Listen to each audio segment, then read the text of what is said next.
মাননীয় speaker, brute majority সবসময় বিপজ্জনক। অতীতেও আমরা সংসদে যখন ব্রুট মেজরিটি দেখেছি সেটা পরিণতি খুব ভালো হয়নি। মাননীয় স্পিকার, সে কারণে আমি বিনীতভাবে বলি, আমাদের সম্পূরক প্রশ্নের বিধিনিষেধ যদি এত কড়াকড়ি ভাবে করেন তাহলে আমরা কি করে মন্ত্রী পরিষদকে জবাবদিহিতার আওতায় আনবো? মাননীয় সদস্য, এটা এই অবস্থান থেকে করা হয়নি। We are abide by the rules and regulations of the parliamentary procedure, and I am hereby to declare that I cannot go beyond the procedure. I understand মাননীয় স্পিকার, কিন্তু তারপরেও একটু যদি উদার হই তাহলে বোধহয় ভালো হয়। আমাদের মাননীয় স্বরাষ্ট্রমন্ত্রী, উনি অত্যন্ত দক্ষ যোগ্য ব্যক্তি। উনি সংবিধান যেমন ভালো জানেন, আমি নিশ্চিত উনি ওনার মন্ত্রণালয়ের ব্যাপারেও অনেক বেশি জানেন। সে কারণেই একেবারে সম্পূরক প্রশ্ন ঠিক ওই মূল প্রশ্নের আঙ্গিকে না হলেও আমি মাননীয় স্বরাষ্ট্রমন্ত্রীর দৃষ্টি আকর্ষণ করে বলছি, বাংলাদেশের মানুষের কপাল এমন যে মরার উপর খাড়ার ঘা সব সময়ই থাকে।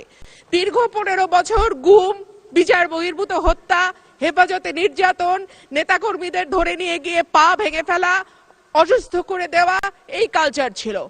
এরপরে অন্তর্বর্তীকালীন সরকারের সময় মাননীয় স্পিকার আমরা দেখলাম মব কালচার। 2024-এর সেপ্টেম্বর থেকে 2026-এর জানুয়ারি পর্যন্ত মাননীয় স্পিকার আমাদের যেই পরিসংখ্যান সেটা বলছে যে 250-300-র উপরে মানুষ নিহত হয়েছে এই মবের খপ্পরে পড়ে। আমার মাননীয় স্বরাষ্ট্রমন্ত্রীর কাছে প্রশ্ন, যেহেতু একটা খারাপ কালচার বাংলাদেশে শুরু হয়েছে এবং আমি নিজেও 21শে ফেব্রুয়ারি সেটার একজন ভুক্তভোগী, সেটা বন্ধ করার ব্যাপারে সরকার কি মেজার নিবে এবং স্বরাষ্ট্রমন্ত্রী এই ব্যাপারে কি কি পদক্ষেপ নেবেন? ধন্যবাদ। ধন্যবাদ মাননীয় সদস্য। মাননীয় মন্ত্রী। মাননীয় স্পিকার, আপনাকে ধন্যবাদ। মাননীয় সদস্যকেও অনেক বেশি ধন্যবাদ দিচ্ছি। এই মব কালচারের ইস্যুটি একটা ডিফারেন্ট ডিবেট, আলাদা ডিবেট হতে পারত। যত পরিসংখ্যান তিনি দিয়েছেন 24-এর 5ই আগস্টের পর থেকে এই 26-এর জানুয়ারি পর্যন্ত, সে পরিসংখ্যানটা আমার কাছে নাই। তবে আমাদের কাছে অনুমান আছে। আমরা সরকারের দায়িত্ব পেয়েছি, আমি এটা ক্ষমতা বলতে চাই না, আমরা এই রেসপন্সিবিলিটিটা পেয়েছি। এই দায়িত্ব নেওয়ার পর থেকে আজকে আমরা প্রায় 45 দিনও এখনো হয় নাই, 1.5 মাস হয় নাই। এর মধ্যে ঠিক মব নয়, মবের মতো, কারণ এখানে ডেফিনিশন আলাদা করতে হবে। কোনটা গাইবান্ধার পলাশবাড়িতে গিয়ে হামলা, সেটা কি মব হবে? নাকি কোনটা 21শে ফেব্রুয়ারিতে মাননীয় সদস্যের উপরে হামলা হয়েছে সেটা কি মব হবে?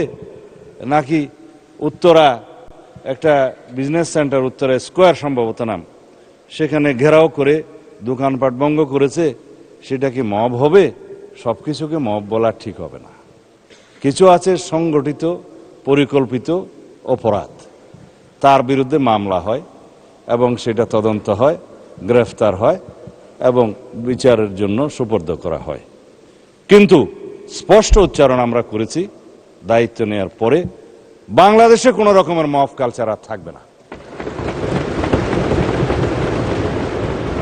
রাস্তাতে যে কোনো দাবি নিয়ে মহাসড়ক সড়ক অবরোধ করে দাবি আদায়ের যে প্রবণতা ইন্টারিম গভর্নমেন্টের সময় দেখা গিয়েছে, ক্ষেত্র বিশেষে সেই গভর্নমেন্টের দুর্বলতার কারণে ইন্সপায়ার্ড হয়েছে, সেটাকে আমরা আর কখনো এলাও করব না।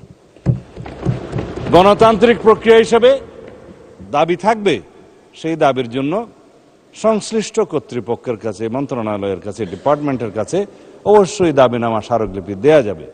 সেজন্য জনমত সৃষ্টির জন্য সেমিনার, সিম্পোজিয়াম আয়োজন করা যাবে এবং প্রয়োজনে সেটা একটা জনসমাবেশের মাধ্যমে প্রকাশ করা যাবে এবং অ্যাসোসিয়েশন রাইট টু স্পিকস, এগুলো আমরা এনশিওর করব, সেটা করা যাবে। It's Democratic culture.